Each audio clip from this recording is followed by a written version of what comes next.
I'm live.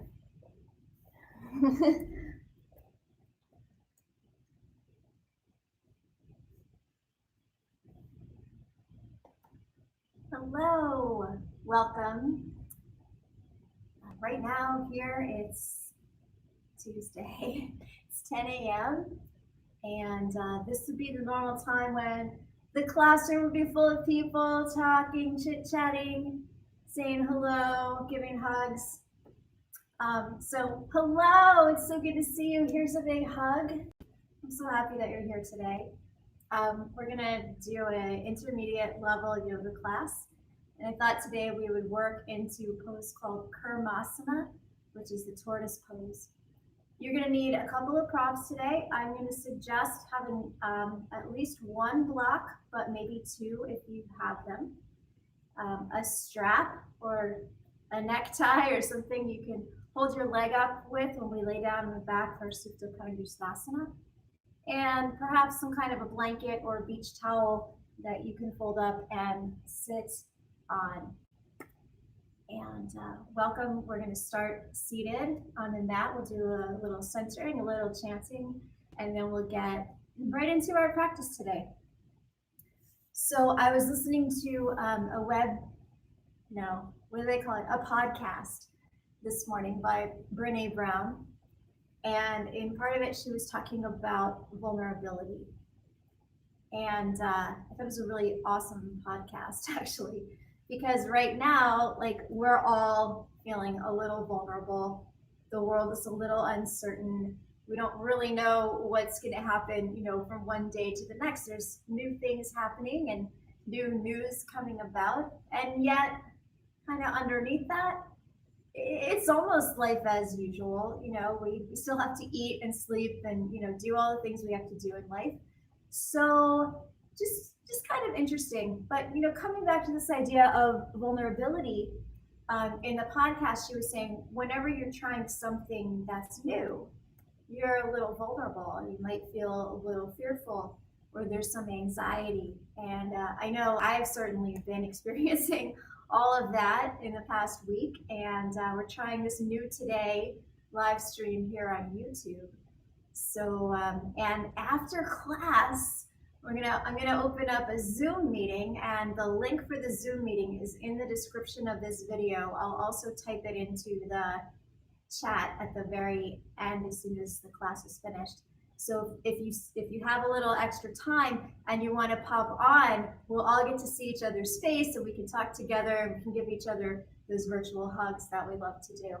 And I'm hoping that's going to work. I'm a little anxious about it. I don't know how well it's going to work, but I'm willing to give it a try. I'm also trying today, kind of for the first time on a video, doing a 90-minute class. So, they say in the digital world, 90 minutes is way too long for anything. So if you have a short attention span, you can do part of the video and then watch the rest of it later. I don't know how that's going to work, because you're going to need all the warm-ups to get to the good stuff towards the end. Anyway, when we're vulnerable, I like to think that being vulnerable isn't a liability, but it's an asset. Because when you're vulnerable, that means your heart is open and you're willing to put yourself out there. And when you're putting yourself out there, when you're feeling vulnerable, it's because you're feeling like deeply connected into life, and you're feeling all the feelings. And we want that. We want to feel everything. It's kind of my theme, like my overarching theme for these past couple of weeks, like feel all the feels, because there's a lot coming up and we want to be fully present for all of it. Sometimes, though, it is appropriate to go hide under the covers, like the turtle just goes inside and hides in the shell. We're going to play with that in our asana practice today, too. So let's sit well. You can roll your thigh bones in and broaden the sitting bones. Let your low back arch gently in and up. And then root your tailbone down, lift up through your side ribs, take the heads of your arm bones back, and align your upper palate over your pelvis. And then close your eyes and go inside. and begin to watch the flow of your breath. You could use the ujjayi breath sound, a little bit of engagement in the muscles of your throat so that you can feel and hear the sound of the breath.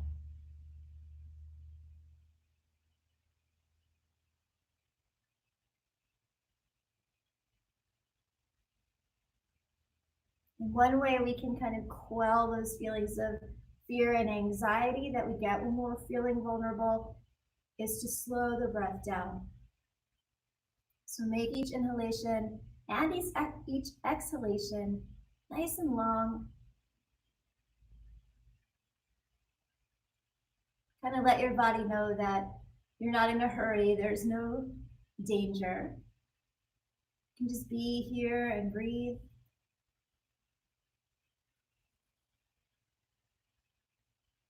And for the next 90 minutes, we get to do something familiar. Something that's already, in our toolbox. And we're gonna do yoga. It's gonna feel great.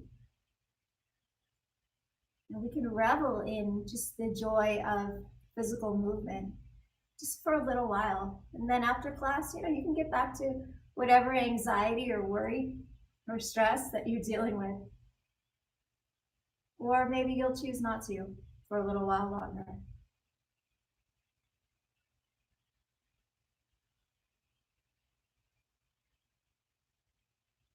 Bring your palms together at heart center in Anjali Mudra. And we chant together. We're going to chant an Om. And on my online classes, I've been leading the Shanti mantra invocation. It's a beautiful invocation that says, the English translation says, may we be safe and protected together. May we enjoy the fruits of our endeavor together. May we become strong together. May our learning be full of light. And may we always be harmonious with each other. Om, peace, peace, peace.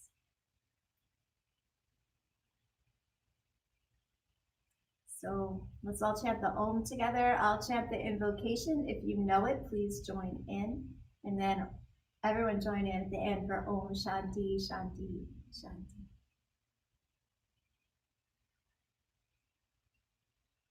And sometimes chanting makes you feel a little vulnerable, a little weird, a little fearful, or a little shy. That's fine. You can listen. Or you're in your house, nobody else is going to hear you. So maybe try chanting along. I know you don't know the words, but if you do, please join in. So I'll take a deep breath together.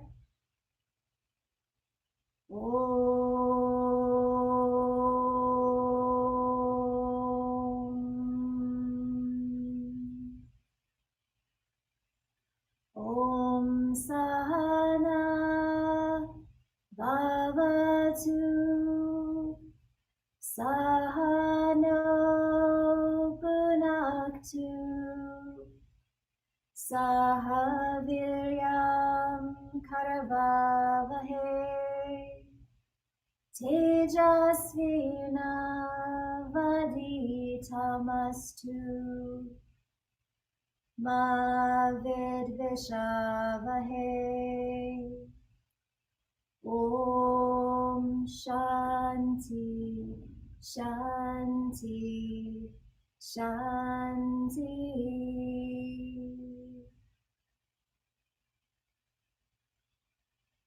Bow your head to your heart, to your own vulnerability, your own tenderness, sweetness of your heart. And remember, when you're able to be vulnerable, it can be a good thing because it means you're connecting into the essence of yourself and you're opening to that essence. And that essence ultimately is one of joy and freedom. It's just covered up. And so our practice of yoga helps us to uncover.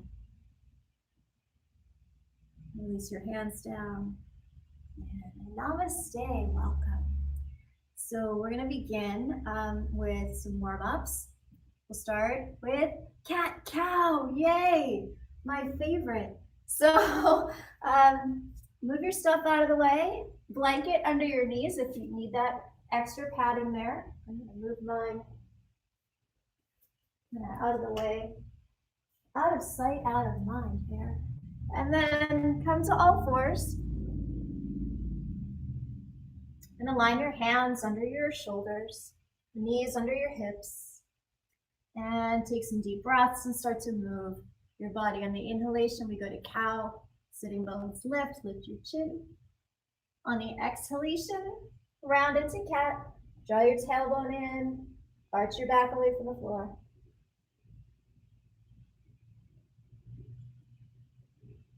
And find your rhythm, find your pace, find your comfort zone here. And right away, we sort of get the metaphor of the tortoise, right? On that exhalation, when you round into your cat, it's like you're going inward. And then as you inhale and you look up into cow, imagine you're peeking your head up out of your turtle shell.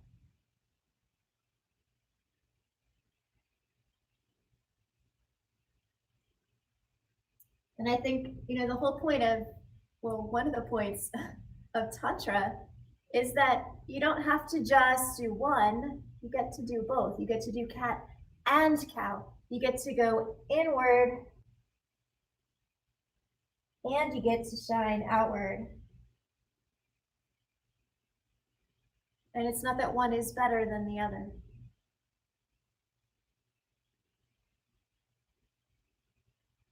Right? In yoga, we're always trying to create that place in the middle, the place of balance.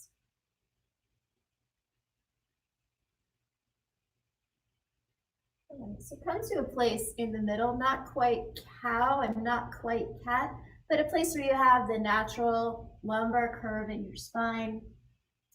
And then step your right foot forward. You can come to the outside of your hands and be up on fingertips. And here's where your blocks might come in handy underneath your fingertips. And my second favorite warm up on the planet, I don't even know what to call it, but it's just this back and forth movement with your hips.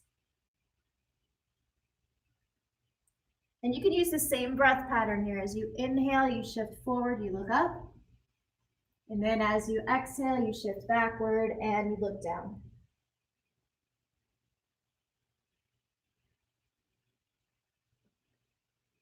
You feel how your legs are starting to get warm. Stretch the hamstrings on the front leg and the quadriceps on your back leg.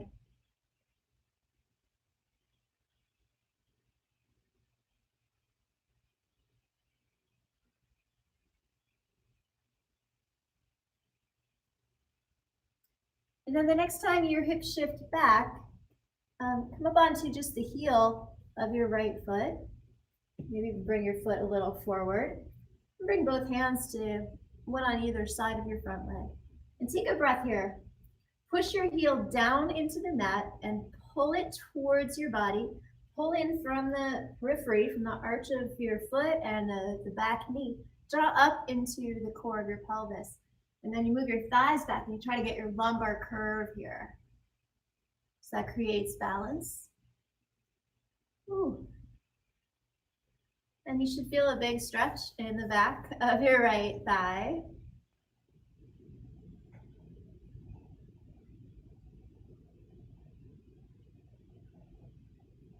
Good. And then bend your knee. And we'll come back to table.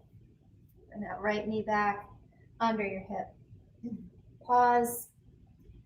Take a breath. Soften. And then we'll switch legs. Take your left foot forward.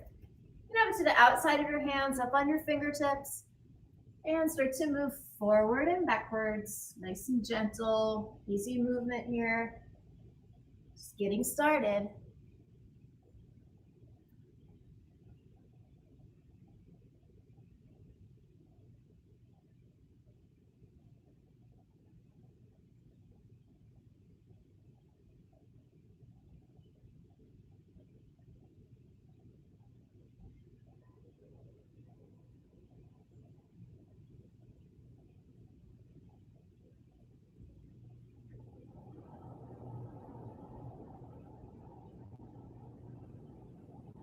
the next time you shift your hips backwards, same thing. Come up onto just the heel of your front foot. Bring your foot a little more towards the center. Push your heel down into the mat and then drag isometrically. So without moving your feet, drag back from the heel of your front foot and drag forward through the knee of your back foot to square your hips. Way up on your fingertips. Press your inner thighs back. And if you want to go even deeper into the stretch sensation, you can bow your head down towards your shin.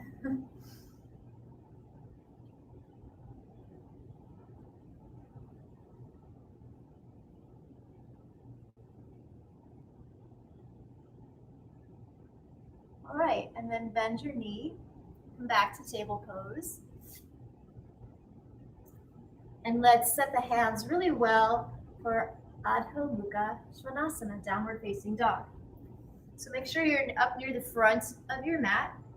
Align the center of your wrists to the outsides of your shoulders.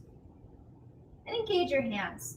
Press down with your finger pads, claw the floor a little bit with your hands, and pull up from the palms all the way up into your heart. You can even soften the heart. When we soften the heart, that's that little bit of vulnerability there. It's like we're not rounding and putting up our armor, but we're melting into it a little bit, just enough to feel good. Not so much that we've totally collapsed out of our strength and power. So it's always going to be that place in the middle. Walk your knees back a couple more inches so you've got a good amount of space, and tuck your toes underneath. Before you go up, let's get the lumbar curve. So push your inner thighs back, tilt your sitting bones way up towards the sky, and then keep that. Inhale and go up. And first down dog, feel free to move and wiggle and stretch and feel into your body.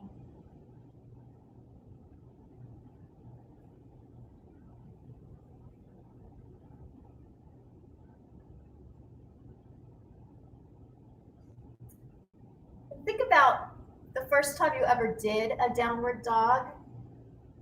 Can you remember how hard it was, how it was unknown, how it was unfamiliar, how maybe it made you feel a little vulnerable? How about your first yoga class ever? Can you remember that, how scary that might have been for you? Right, and now you're pro.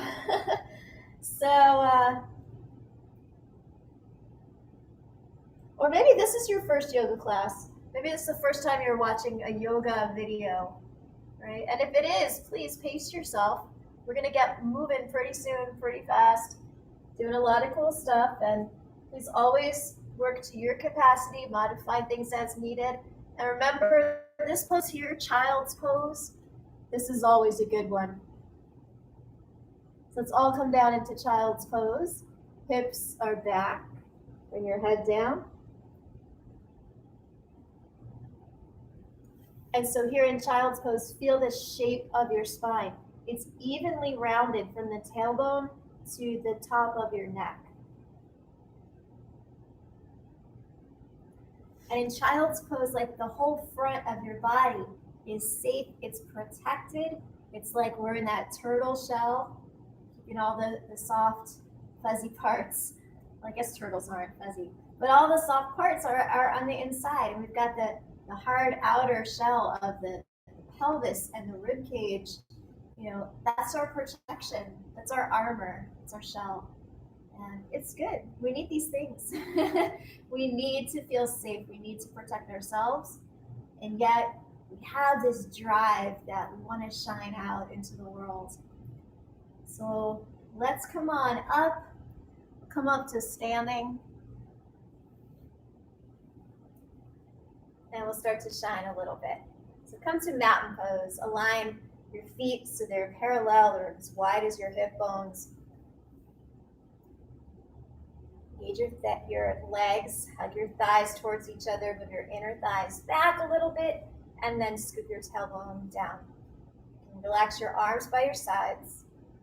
Lengthen up through your side ribs so that shoulders shrug a little bit, and then roll the heads of your arm bones back so the tops of the shoulders move back. Just take a few breaths in mountain pose. Feel your connection from your pelvis down through your feet into the earth. And feel the connection from the pelvis up through your spine, up through the top of your head, connecting up to the sky.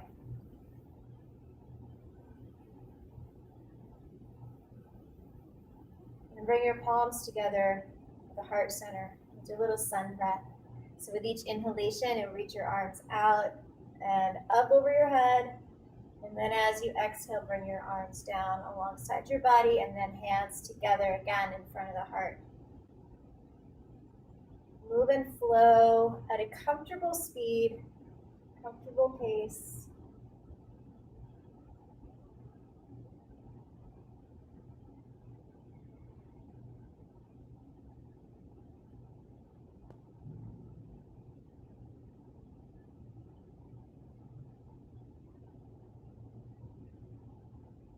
One more time, reach up. And then exhale, come back to mountain pose. All right, come on up to the top of your mat. We'll do some sun salutations.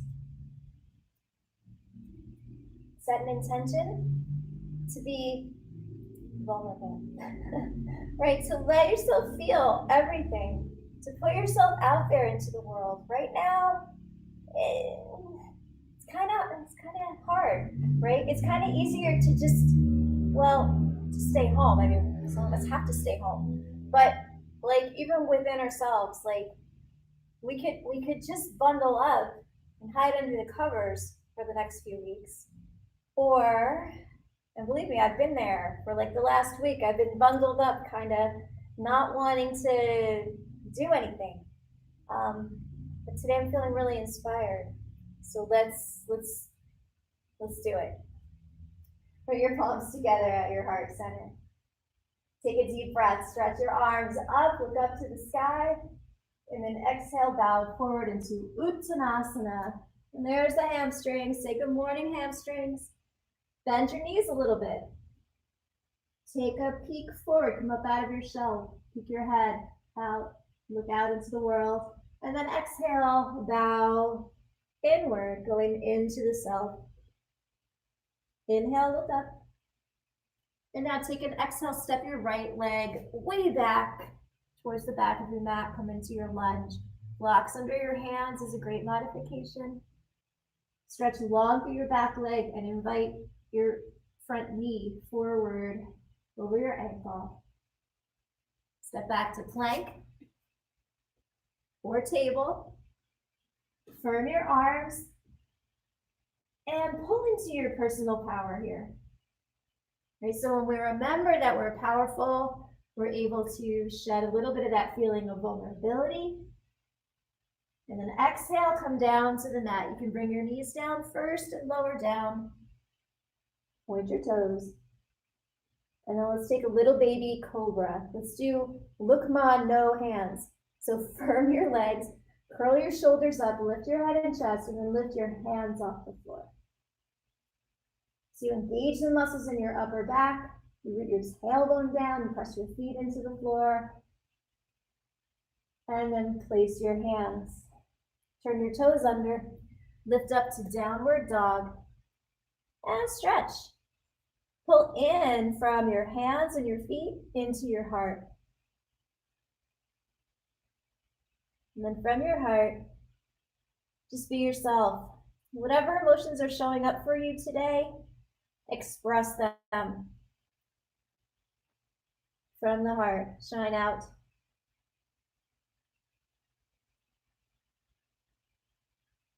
And then look forward between your hands. Take a big step through with your right leg into lunge.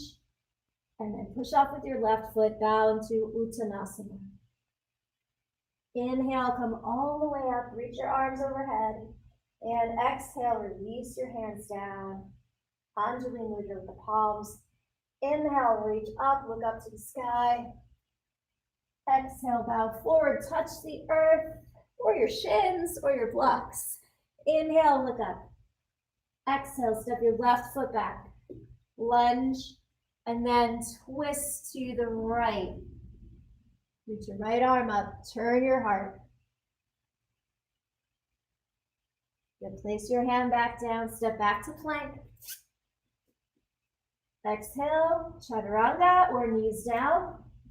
And then all the way down, point your toes. Inhale, cobra, use your hands this time, come up a little higher. Curl the shoulders back, pull the heart forward. And then downward dog.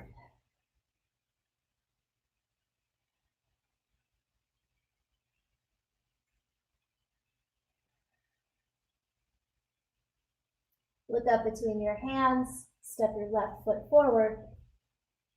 And then we'll take that twist to the left. Reach the left arm up, open the heart, even lean back a little bit. Stay strong in your legs, but let the heart open. And then place your hand down, look forward, push off with your right foot, step up and bow. Inhale, come all the way up, arms overhead. Exhale, hands to heart center. Inhale, reach up. Exhale, forward fold. Inhale, come up halfway. Step back with your right leg. And then firm your legs. We're going to come up for warrior lunge. So keep your back heel lifted. Squeeze your feet towards each other. Come up, bring your hands to your hips. Okay, keep the strength in your legs. Move your inner thighs back a little bit. Scoop your tail. Lengthen up through your ribs. And then reach your arms up by your ears. Okay, if you want to go into a deeper back bend here, go for it. Otherwise, just stay upright. And then exhale, bow forward, hands to the mat. Step back, plank. And then chaturanga. And then up dog or cobra. So upward dog, the hips stay up, shoulders go way back. Exhale, downward facing dog.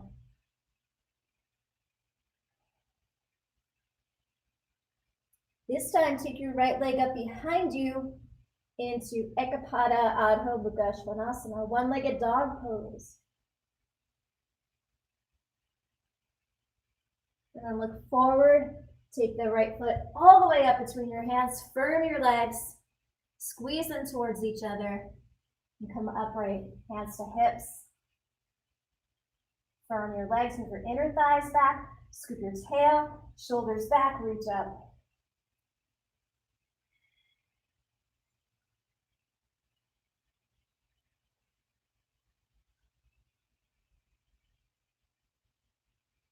Exhale and release your hands to the floor, and then step forward, bow over your legs.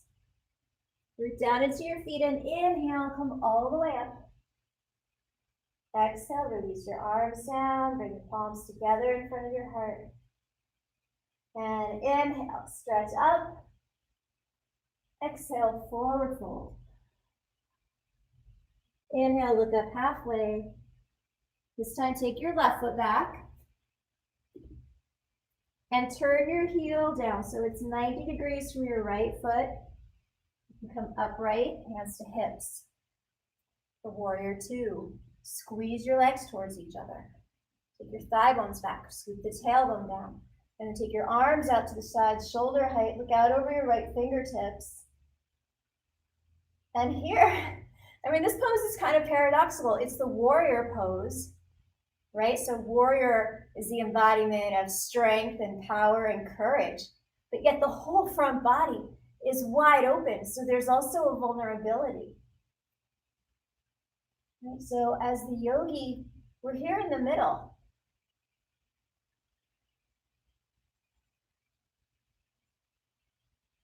As you exhale, come back down to lunge. Inhale, step back to plank. Exhale, Chaturanga Dandasana. Inhale, Urdhva Mukha Svanasana. Or Bhujangasana. And then exhale, Adho Mukha Svanasana, downward dog. Take your left leg up behind you, one-legged dog pose. And then swing it all the way forward between your hands. Turn the right heel down. Align your feet so they're heel to arch. And then come up, hands to hips. Firm your legs. Your thigh bones back. Scoop the tail under. And then reach up. And from the center of your being, from the core of your pelvis, radiate out. Shine down through your legs and your feet connect to the earth. Rise up from the pelvis up to the top of your head. And expand out from your heart into your fingertips. Right? Whatever it is that you're feeling, whether it's joy or sorrow, fear or courage, let it be. Let it be what it is. You don't have to change anything.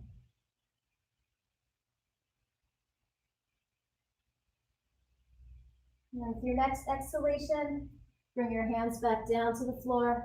Inhale, step forward, and exhale, fold. Press down into your feet, and inhale will come all the way up. And then release your arms, bring your hands together in front of your heart, close your eyes.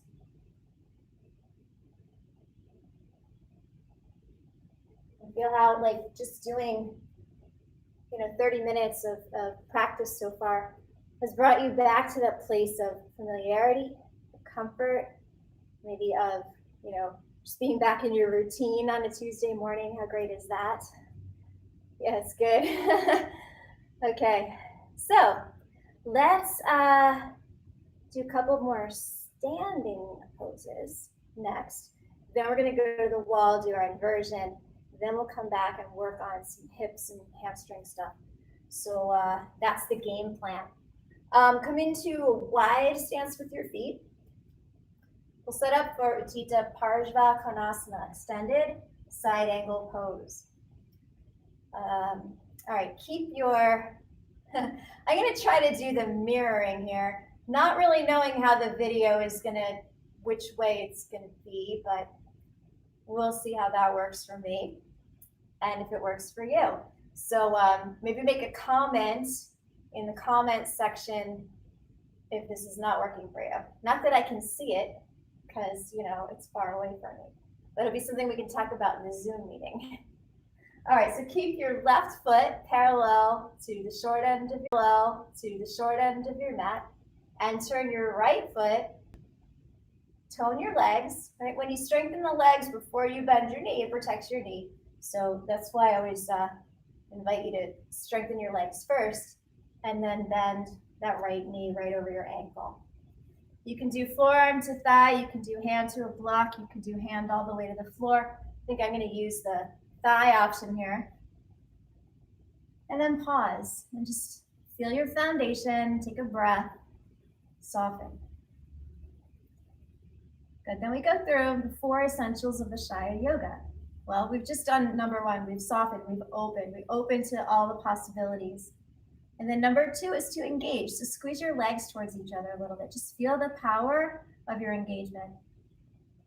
Third essential is to align, and usually this refers to the pelvis, especially in standing poses. So to align your pelvis, you move your inner thighs back. That gives you curve in the lumbar spine. And then you scoop the tailbone under, especially on the front leg. You scoop that hip under so that your right thigh gets a little bit of external rotation. Then, last part is to expand. So we lengthen up through the side ribs, take your shoulder back, stretch your arm up over your ear, and from the core of your pelvis, shine out. Reach out through your legs and your feet, connect down to the ground. And from the pelvis, stretch and lengthen up through your spine, out through your head, and reach through your fingertips. Be your authentic self. Be vulnerable. And also be courageous and be in your power. Right? We've got this. We've practiced this many times. Inhale and lift yourself back up. Okay, we'll switch. Turn your left foot parallel to the mat. Turn the right foot perpendicular to your left foot. Tone your leg muscles. And then bend that left leg. Bring your forearm to your thigh and right hand to your waist. And then pause and breathe.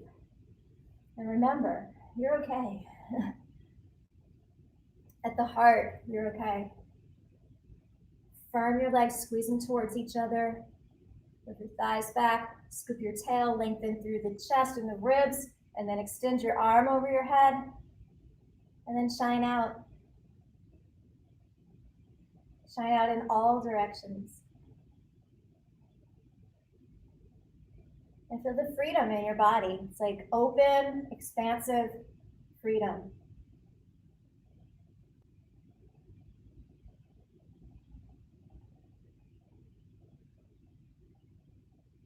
And as you inhale, press into your feet and lift up. Good. Turn your feet in. Step your legs under your hips. Notice what's opening in your body. And now we're going to move into triangle. So if you'd like a block, please get one. For Utthita Trikonasana, extended triangle pose. And then you can come back to your wide stance, put your block behind the right foot, and turn your right foot out to the side.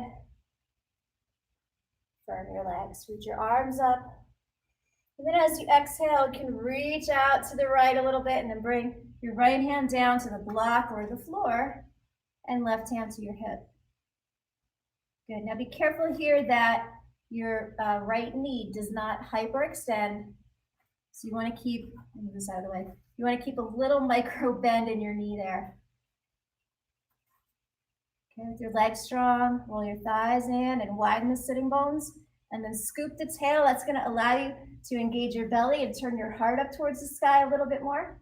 Reach your left arm forward, lengthen through the rib cage, and then plug the shoulder in, and then take it up. Then you've got this big, bright, expansive front body. And remember, front body represents your individuality. So yeah, this pose is an exercise in vulnerability. It's like you're open, you're shiny, you're bright, but doesn't it kind of feel good? You're like, oh, my hamstrings, but like, doesn't your heart feel good in this pose? So open. Okay, mine feels good in this pose. I don't know about yours. When you're ready to come out, squeeze your legs towards each other and inhale, float up. Release your arms. All right, let's go to the second side. So switch your feet, switch your block, tone your legs, and then reach up with your arms. Reach out a little bit to the left. You want to get this whole left side ribs nice and long, and then bring your left hand down. Take your right arm out in front of you. Shoulder back, reach up, and then expand out in all directions. Right, use all the same alignment we did on the first side. So the thighs are back, the tailbone scooping in. You've got no hyperextension in your knee. And then you get that big, bright expansion from your pelvis down through your leg bones into your feet. And the expansion grows from your core of your pelvis out to the top of your head. And just celebrate. Maybe this is one small victory of your day. I got into a triangle pose today. Yes. Way to go. Congrats. Might be more than you got into yesterday, right? I mean, who can say? Root down from your pelvis into your feet and inhale to float yourself up.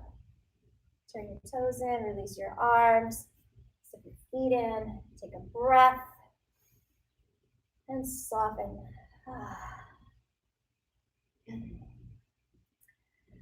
All right, fantastic. Gomukhasana, just the arms, so you might want to strap for this one.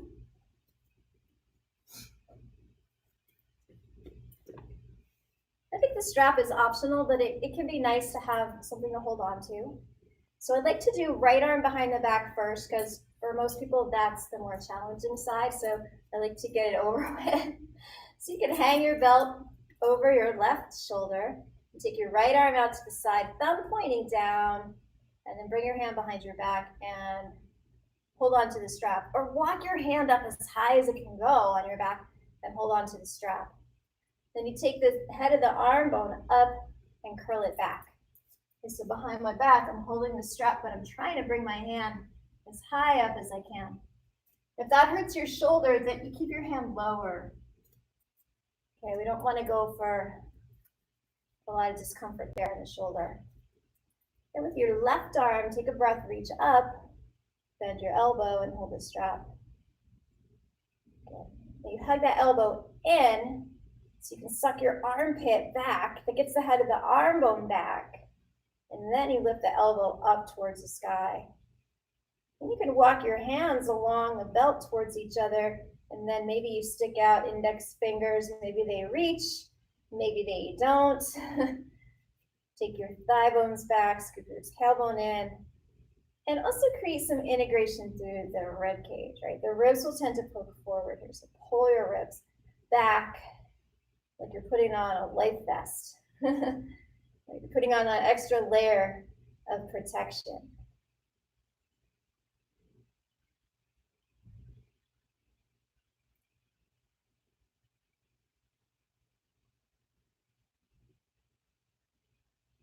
Good. Release your arms. Ooh.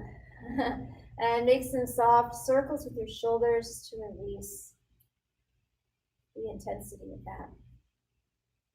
And then we go to side B. So bring the strap over your right shoulder, take your left arm out to the side, roll the whole arm in so your thumb points down, and then bring your hand behind your back, hold onto the strap up as high as you can, take the shoulder up, head of arm bone back, reach your right arm up and bend your elbow. And then the right elbow, it wants to kind of go out to the side, but you hug it in, pull the inner armpit back, and then take your elbow up.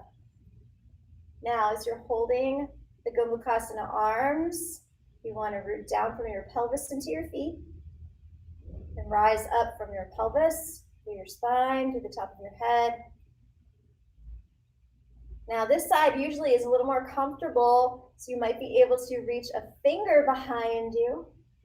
It's always exciting when you find a finger back there. Another one of life's little victories. I touched my fingers behind my back in cow face arms today. Hey, it's an accomplishment. Breathe. Feel. Right? It's uncomfortable. It's okay to be uncomfortable. If there's pain, that's not okay. We want to ease out of that intense, sharp pain, but a little discomfort is okay. You know your body, you know what's appropriate. And gently release your arms and roll your shoulders back a few times. And then you can release the strap. And I'm going to keep mine unfolded because I'm going to use it again later. Just set it down somewhere. All right, now we'll try Parsvottanasana with arms behind the back. So there's a pose called reverse namaste or upside down Anjali Mudra, if you like that better. And so instead of having the hands behind your back with, instead of having the hands in front of you with palms together, fingers pointing up, you do that behind your back. But it's easier to do that with your fingers pointing down. I don't know if you can see my fingers in the back up here. Okay, fingers pointing down at first, and then to get them to point up, well, you got to take the shoulders back, and you roll your fists in, and then you see if you can bring the heels of your hands towards each other. Now, if that's like way too intense in your wrists, then instead, you're going to hold elbows, and that's going to be a lot more comfortable. All right, so hands behind your back. Separate your feet just to a medium distance apart, not all the way into your wide stance.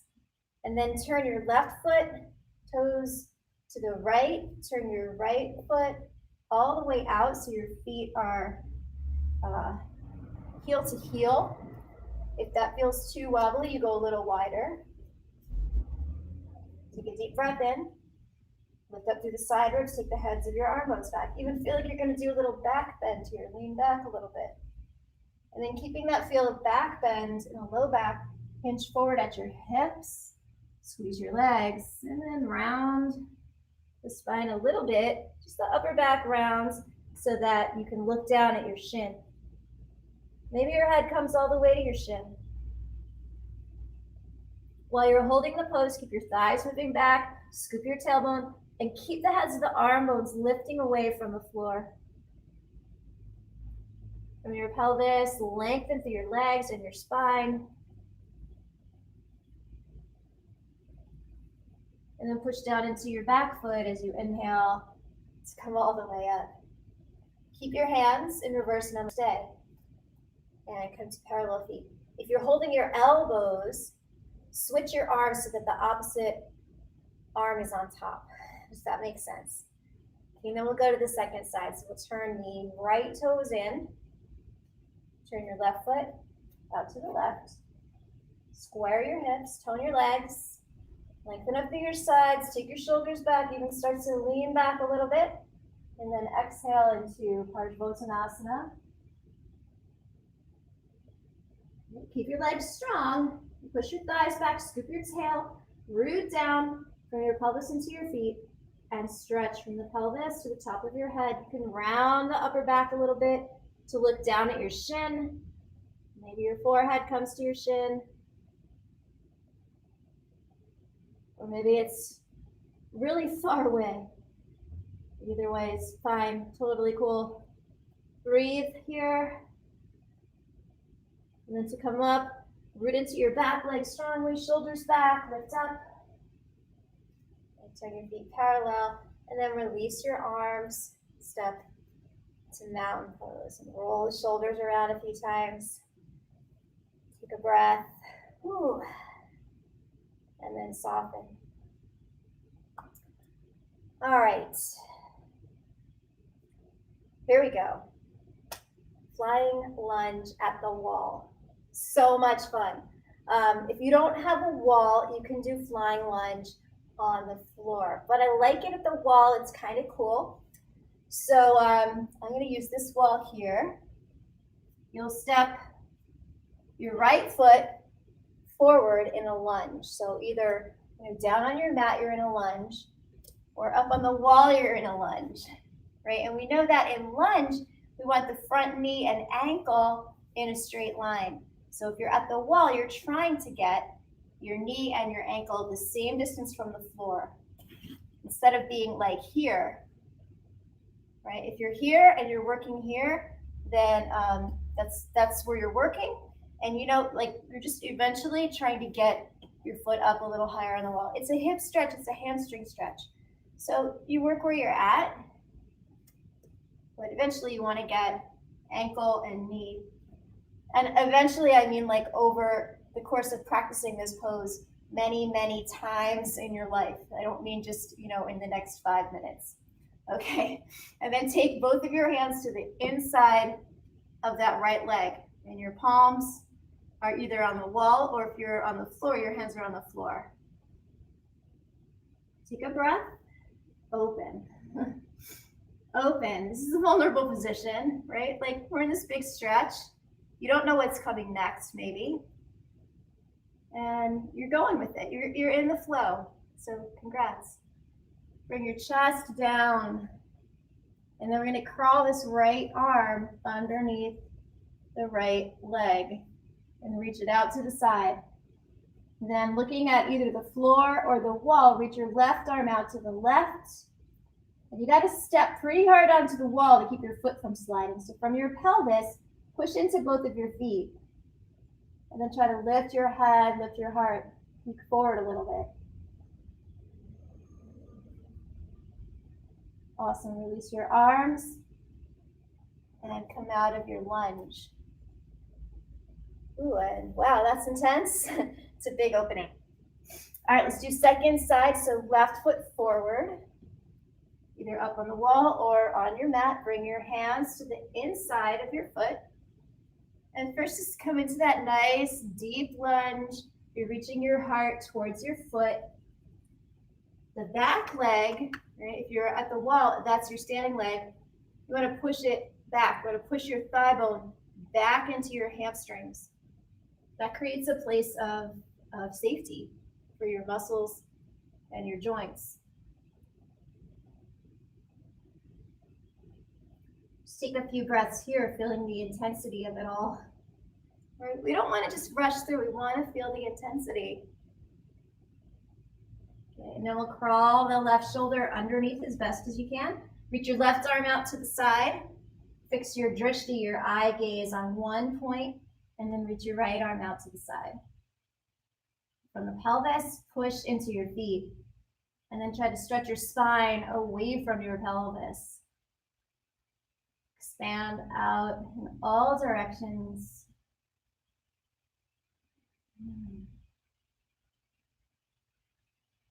And release.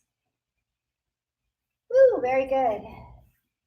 All right, come on back to your mat. Got one more here. Baddha Parjakanasana, so bound side angle pose.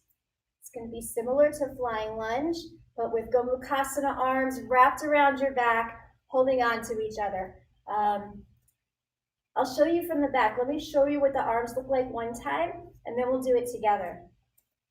All right, so from your side angle pose, you take the bottom arm and wrap it around your hip, and then the free arm comes around behind your back, and you clasp. If you can't do the clasp here, you're going to hold a strap in between your hands so that you have that feeling of being deeply connected. Okay, so let's come into the wide stance, and we'll go to the right side first. So turn your right foot to the right, tone your legs, bend your knee. And then bring your right arm down on the inside of your right leg and left hand to your hip. So the left hand is going to be the arm that wraps around behind you. So if you're using this strap, you'll hold this strap in your left hand here. Then just hunker down a little more. Try to crawl your shoulder underneath your leg. And then just like this is the bottom arm in Gomukhasana, you press your palm back and then bring the hands towards each other behind you. Okay, now you could just bow your head here and go in, or you could try to peek out of your shell. So make your legs strong, move your thigh bones back, scoop your tail. As you scoop your tail, come up out of it a little bit, kind of wiggle your elbow more towards the inner knee, and then start to turn your chest, turn your heart up towards the sunlight, and then expand out. It feels really different. It's like a whole different experience than being wrapped up in that little crunchy ball there.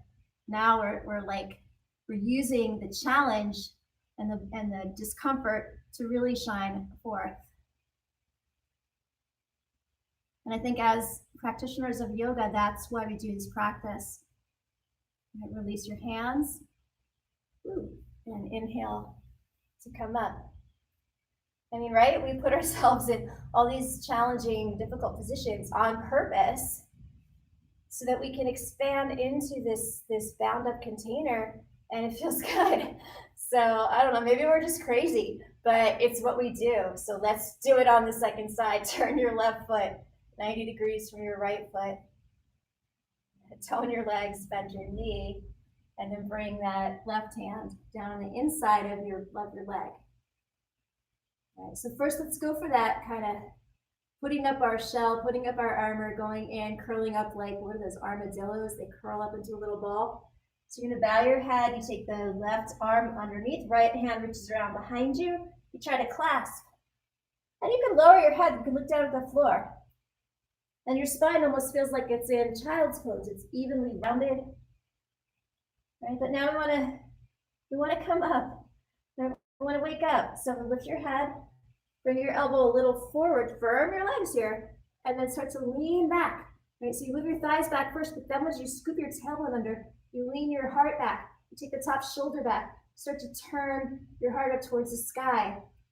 And then you expand out from the center of your being, the core of your pelvis.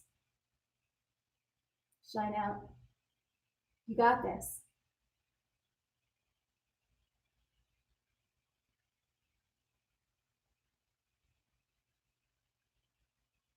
Then release your arms. And then inhale, push down into your legs to come up. Turn your feet parallel. Step to mountain pose. Relax your arms down by your sides. And let's come down. Take a breather for a moment. All right, so we've done some pretty intense standing work for a good 40 minutes or so. So let's just take a little pause. Now we're going to go ahead and get upside down, and then we'll try a couple more fun hip hammy type things. All right, so today I thought we would try headless headstand or dolphin or pincha mayurasana prep, whatever you want to call it is fine. But we're going to do it two ways. So the first way is for everyone to practice together. And then the second way, if you're already proficient at kicking up to the wall, then you'll kick up to the wall. And if you're not really comfortable with that yet, then since you don't have a spotter at home, I would guess, you'll repeat the dolphin at the wall. All right, so grab a wall spot. And I know at home, it's sometimes hard to find a wall. So if you don't have a wall, you can practice dolphin and just keep your feet on the floor and just work the upper body part. All right, so there's my word habit saying, all right, so I'm gonna work on that. For all you guys that just graduated teacher trainings, word habits, we're always working on them. My feet are at the wall, hips are over the knees. Bring your elbows down underneath your shoulders. And align your elbows so that they're shoulders distance apart. If you go wider here, your head ends up on the floor. If you go too narrow, it's too intense in your shoulders. So elbows as wide as your shoulders, clasp your hands together, and press your forearms down into your mat. Take a breath. As you exhale, soften your heart between your shoulder blades. Right? Not so much that there's a collapse, but just enough. So there's that little bit, there's a little bit of vulnerability here. We're going upside down. Sometimes it's scary. So we want to acknowledge that, and then we're going to go upside down anyway. Okay, here you go. Lift your knees, lift your hips.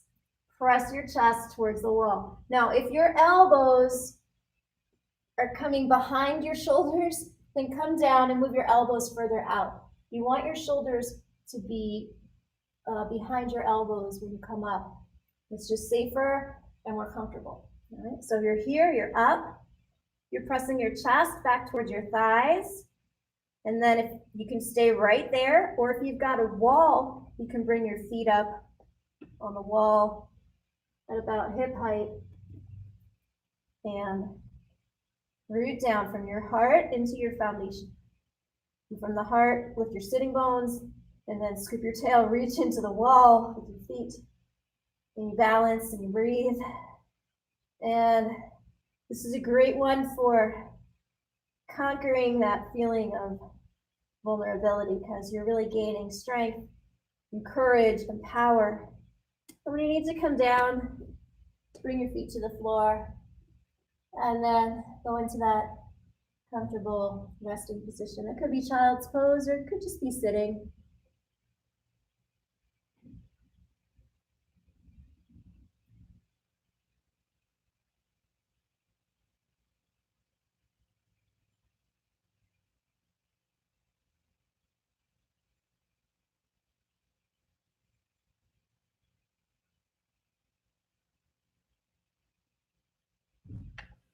After you've had a nice little rest, come on up.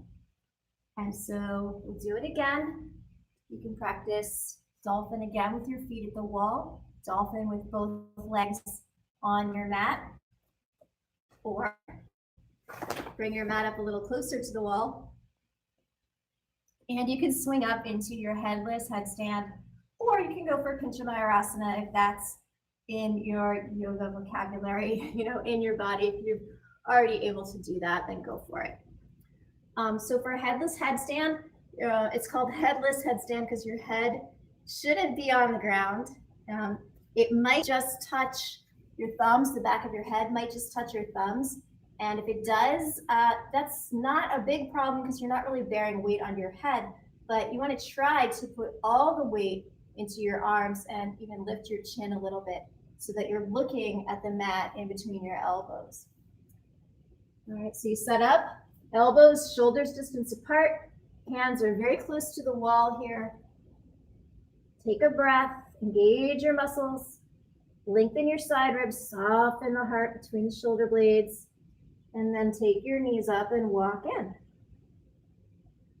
All right, so you're either staying here or you're spun around, your feet are going to go up on the wall, or you can step in with one foot, give a couple of swings,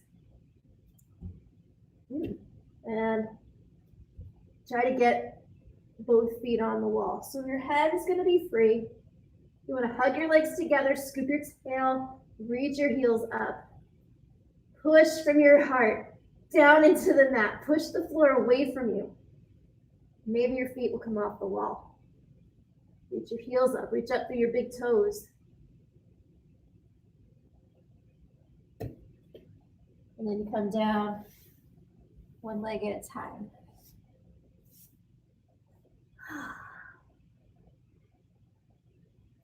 Awesome sauce. All right. Feel free to practice that again.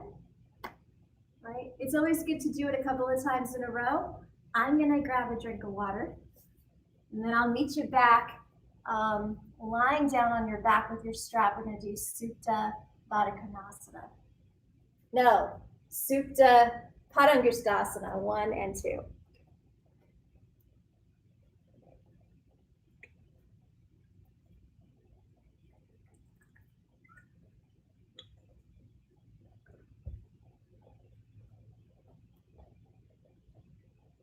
Although now that I said Supta Baddha Konasana, we might have to do that at the end. All right. So we are finished with the wall there. Trying to figure out how to make my mat be fully in the camera.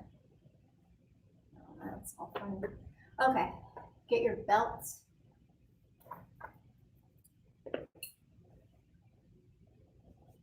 And hope your second inversion went really well. All right, so come on down now. Lie down on your back. Feels so good. All right, we're going to take the right leg up. And if you don't have a strap here, you can just lace your hands together around the back of your thigh. That totally works. Or you could reach up and hold your big toe with your index finger, middle finger, and thumb. Or use your belt around your foot. Take the left leg down for today and stretch into both of your legs. Push up through the ball of your big toe on your right foot and push out through the big toe mound of your left foot as well. It gives your inner legs as much length as your outer legs. Take some slow, deep breaths here. Feel the hamstrings are already open, so maybe you can go a little deeper than you thought you could because of all of the standing postures that we've done already.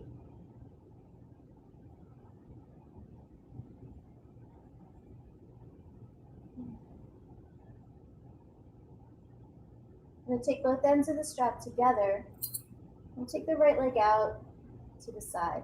Keep your left leg reaching down towards the floor and really stretch out from the center of your pelvis out through both of your feet and lengthen along your spine.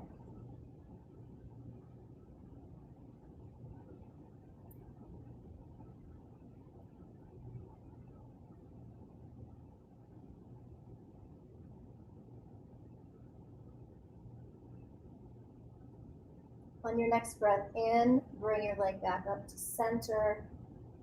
Come into your maximum stretch. Maybe hold on to your foot. Ooh. And then slowly lower that right leg all the way down to the floor. Pause for a moment. And then bend your knees. Let's take the left foot up.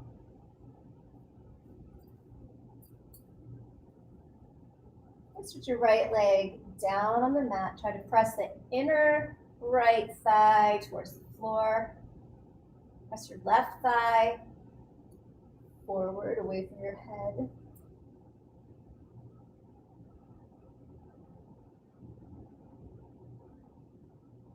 This is always a good time to recheck in with your breath.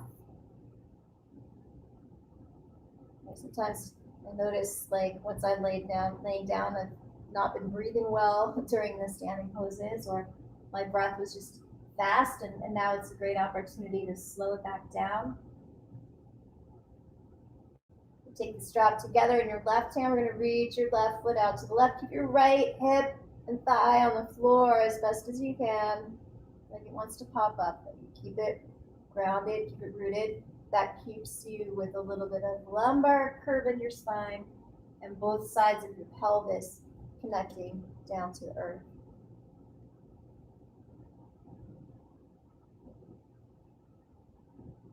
Feel the inner hamstrings opening up here.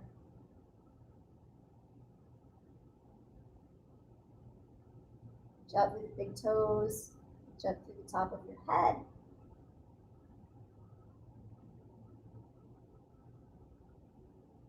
And then bring it all back in. Come into your maximum stretch here. Maybe you can reach your foot. Ooh. If you're reaching the foot, keep your shoulders back. And then lower that leg down.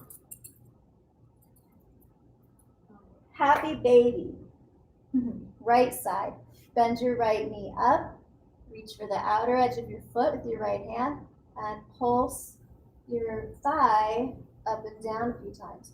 So notice your shin stays perpendicular to the floor. So it's not this kind of movement. Like the shin stays steady and the thigh moves up and down. Keep your other leg, the straight leg, down as best as you can. It's going to pop up a little bit and pull this right knee down.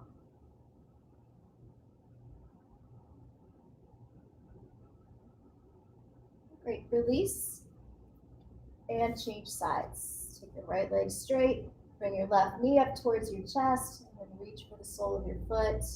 Pulse, thigh up and down a few times.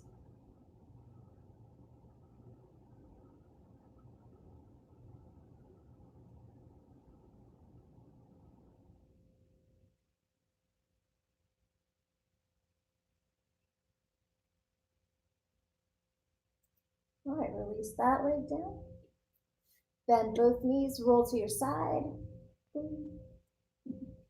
And then come on up to a seated position. All right, now the blanket's way over there. So we're going to sit on a blanket.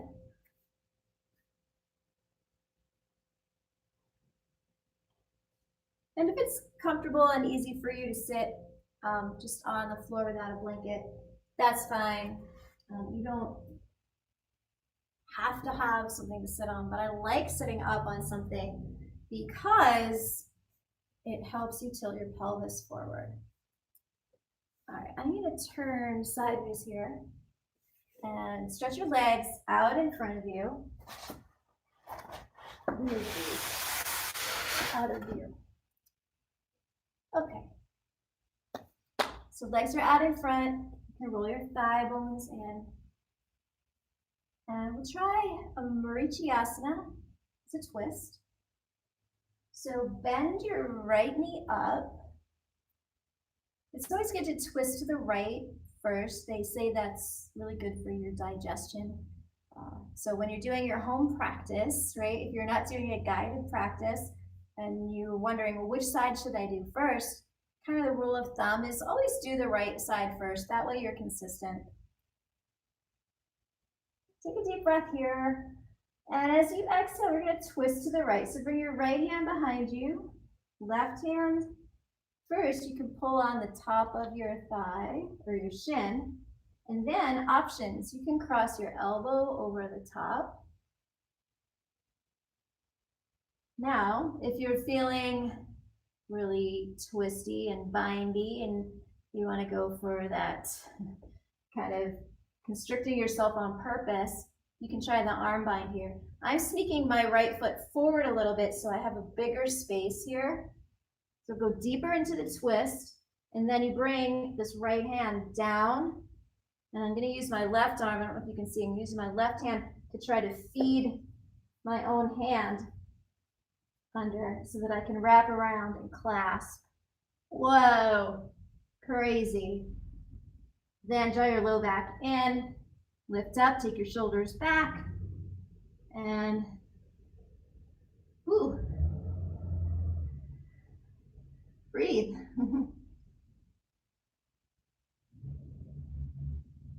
Release and unwind. When you unwind your twist, lengthen up.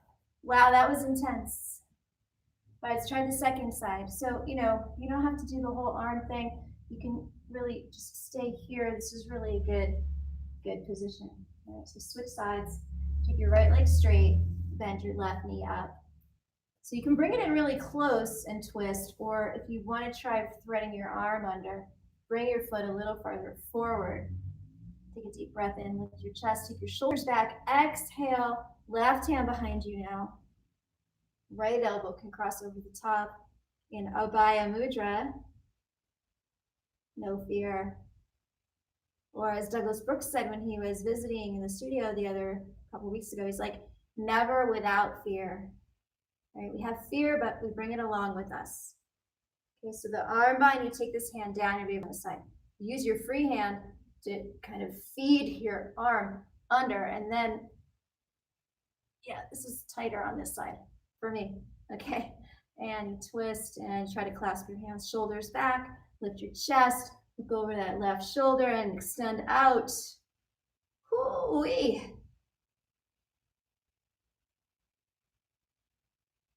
Release. Feels good with the release because everything opens up. Okay, bound angle. Bring the soles of your feet together. Roll your thighs in. If you're on a blanket, come way up towards the edge of the blanket. So you're just on the fronts of the sitting bones. And then you can hold onto your shins here. Lift up through your side ribs, take your shoulders back. And expand out from the pelvis. Reach out through your knees. And rise up through your spine.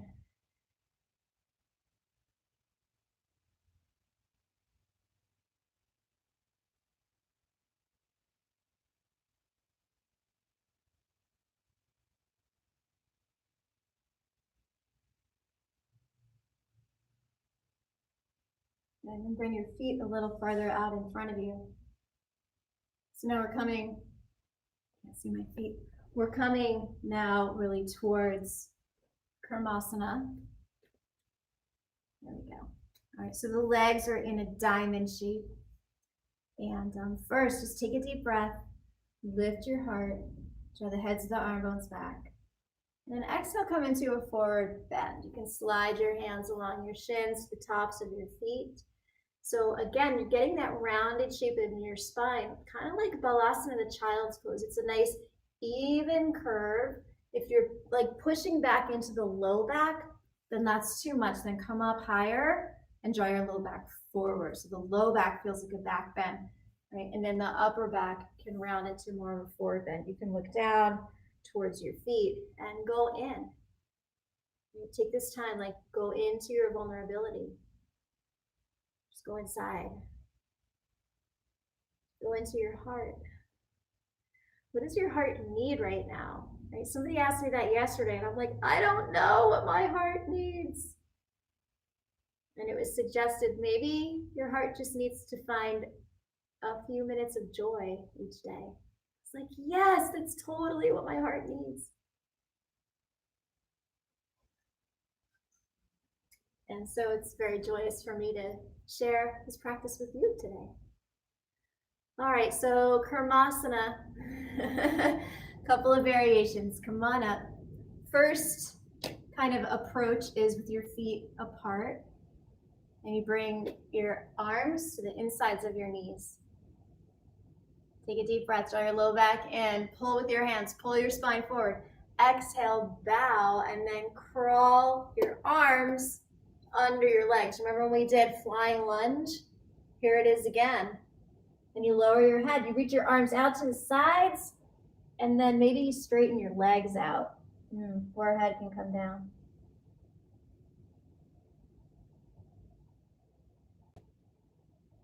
Coming out of this one is a little tricky.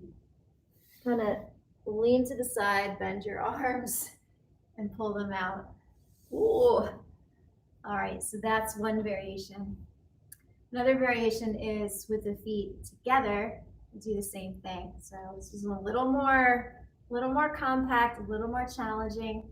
Let's give it a try. Take a deep breath. Exhale, come forward. So this one is known as Omega pose here. Omega pose, because you're making the shape of the Omega sign, Greek alphabet, I guess. All right, and then kind of lean to one side, crawl your arm under. Lean to the other side, crawl your arm under, and then bow your head. The top of your head comes towards the arches of your feet. Now you could also turn your palm face up and bring your hands back by your hips. It's a little challenging. My blanket just slid out, and then you lower down. And then to come up, kind of use your feet. So let me show you that from behind so you can see what the hands are doing.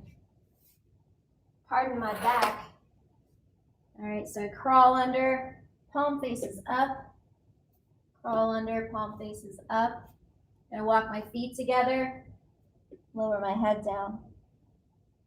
Okay, now if you have really long arms or really flexible shoulders and hamstrings, you might be able to bring your hands up onto your low back here.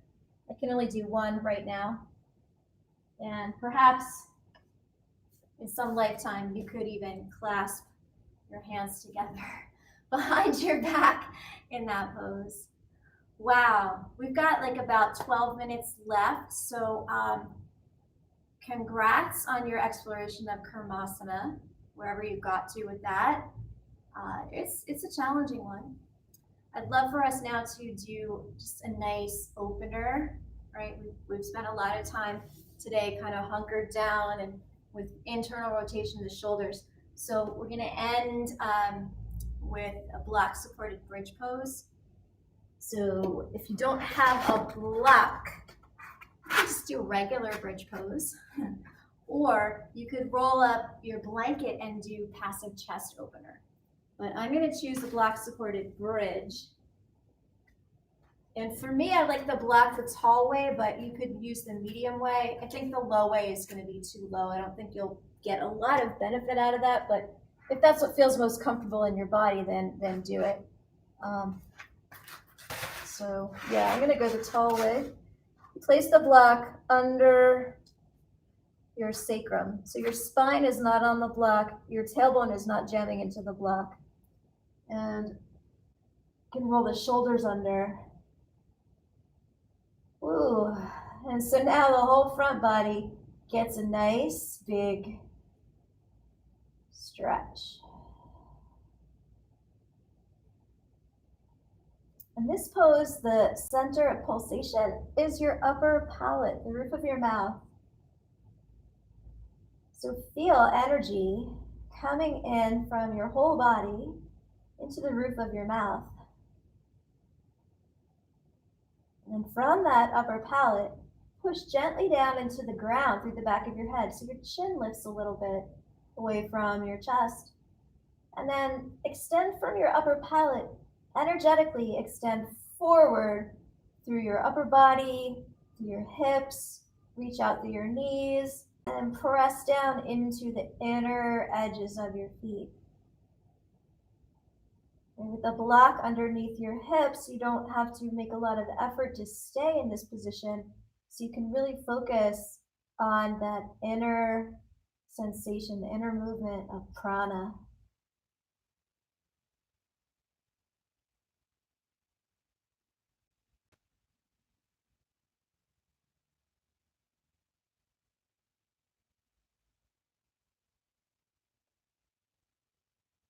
It's another good time to check in with the flow of your breath.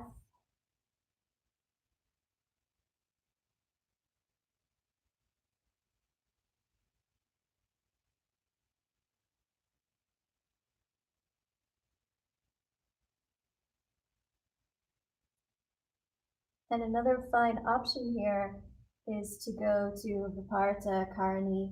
So you might want to clasp your hands together around the block, take your feet off the floor 1 foot at a time, and then stretch your legs up. So this is a variation of the shoulder stand, or it's a good way you can practice legs up the wall without a wall if you've got a block. It's very similar. Again, you can feel like all the energy coming into the roof of your mouth and your head. So this is not opposed to practice for very long, like maybe just a minute or two if you've got any kind of blood pressure issues that are not controlled, or if you've got any kind of eye issues like cataracts or detached retina. This is a no-no. You don't need that much pressure going to your head.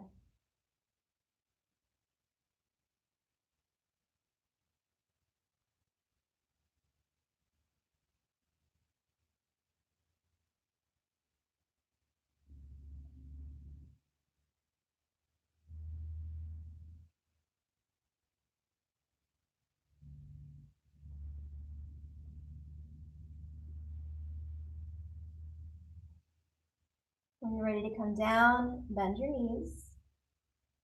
And bring 1 foot to the floor at a time. Move the block. And bring your hips down to the floor. Ooh. Let's do a couple windshield wipers. So take your feet wide on your mat with your knees bent. And gently lower your knees from side to side.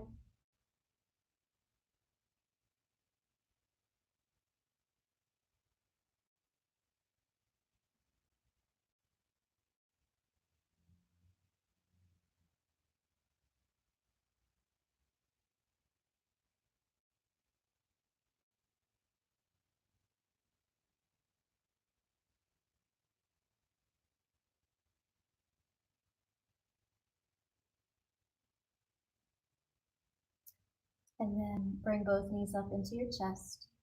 Give yourself a squeeze. Well done, you. You allowed yourself to be vulnerable today, and you opened yourself up to lots of possibilities. Roll to your side. And come on up. And since I mentioned it earlier, it's always a good idea. Let's practice Supta Baddha Kurmasana, supported, reclined, bound angle pose. You can do this with a blanket and 2 blocks pretty well. So you put your blanket, fold it up the long way. It's going to go behind your back, and you might, if you have a pillow or another blanket, you could put it behind your head. And then you'll sit right in front of that, and you'll wedge the blocks under your knees. Soles of your feet come together. That's the bound angle part with the legs, right? And then the supta is the reclined part. So you lay back, head down, maybe hold your blanket under a little bit so your forehead is a little higher than your chin. That gives you a nice inward kind of flow, rather than chin higher than forward, which is going to strain your neck. And then get your legs comfortable. You can have your arms down by your sides with your palms facing up. And connect to your breath.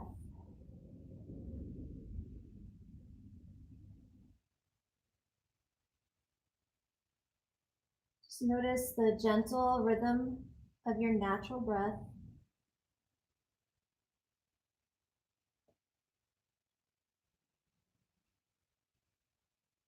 And then invite your exhalations to become twice as long as your inhalations.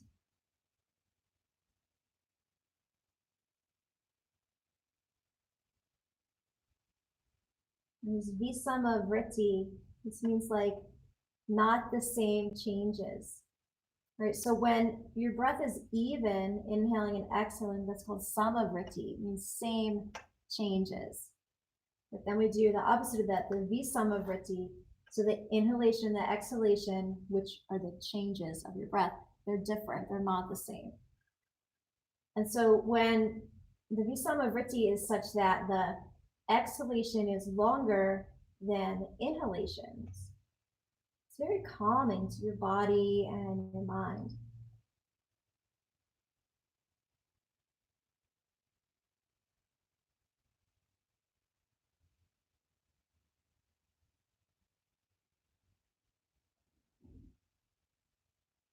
When we're feeling vulnerable or anxious, or when we're feeling fear, just the breath is a great way to help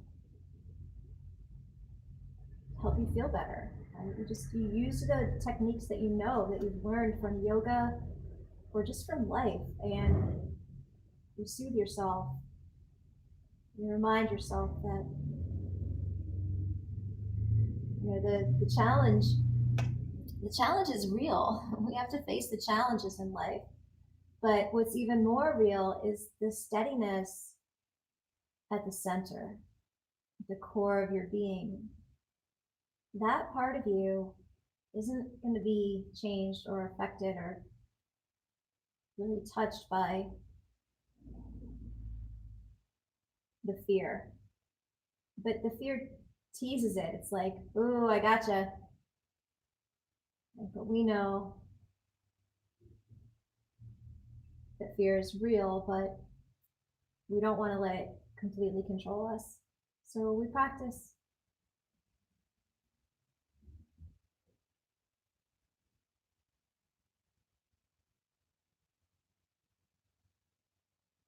And the more we practice, the more we can stay in a place where we're okay with being open, we're okay with being vulnerable.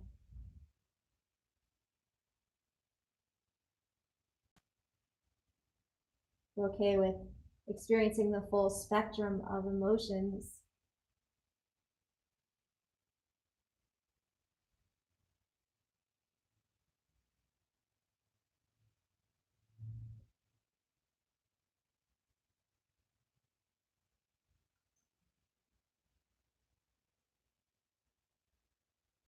If you're really comfortable in this position, you want to stay here for a couple more minutes, please do. Or you can stretch your legs out for a few minutes of Shavasana. And let go of the breath and let go of any tension remaining in your body. Just completely release.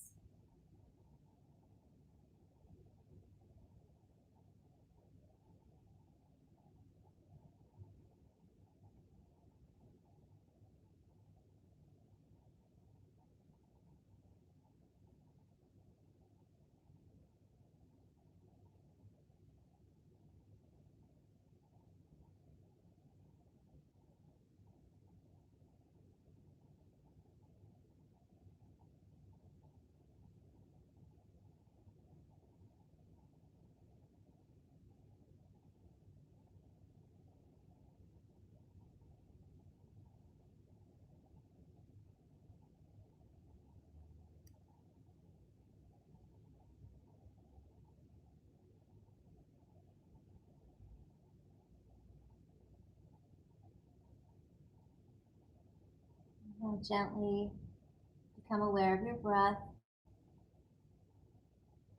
Start to move and stretch your body.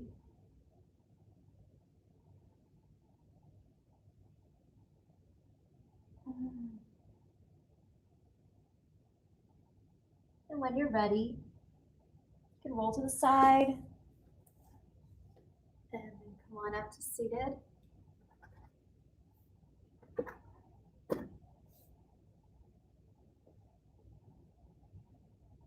Bring your palms together in front of your heart.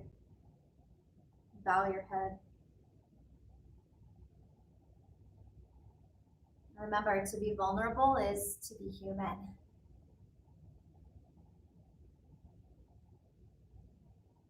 You want to be able to go inside and comfort ourselves. But then we also want to be able to come out and shine our light out into the world.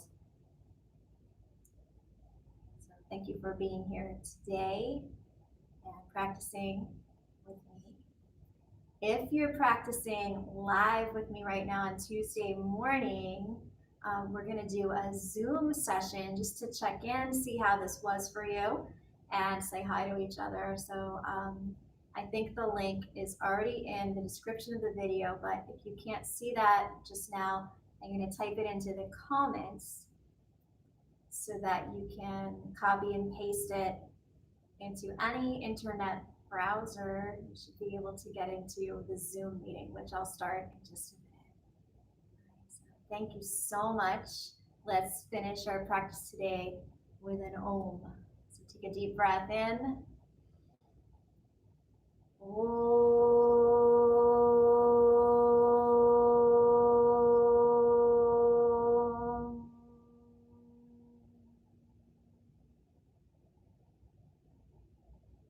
The light in my heart honors the light in your heart. Namaste.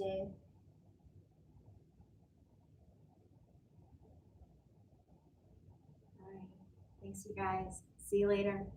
See you in a minute.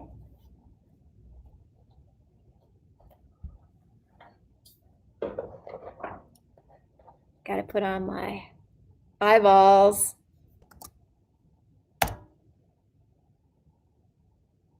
All right, so that's in the live chat, the link.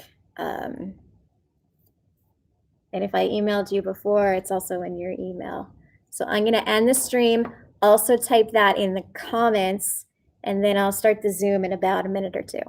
All right, namaste. See you soon.